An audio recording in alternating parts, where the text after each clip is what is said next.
So let's get into our employee tips payable. So first and foremost, we want to make sure that we have QuickBooks set up to receive that information. So kind of the process steps for that. So I've just got a sample company file open here.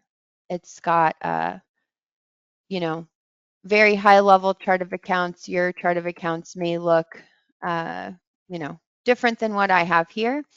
As an example, you probably have a bank account. In fact, let me go ahead and create one of those real quick here.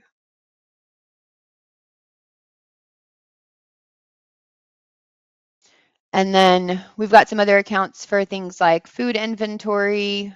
I did set up an employee tips payable account as well. So that account will be an other current liability type account.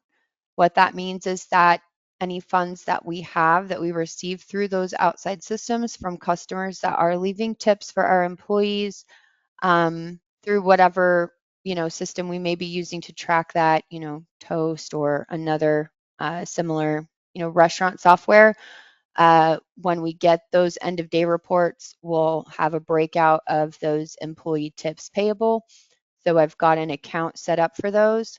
And then we also have, an income account set up for, food sales. We may also have bar sales. I'm just tracking those all through one.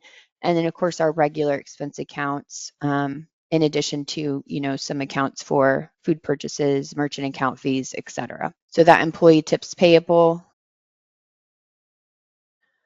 when I created this account, right, I just went to new account. I named that account. I put a description in here as well. And again, the key is that that's going to be an other current liability account.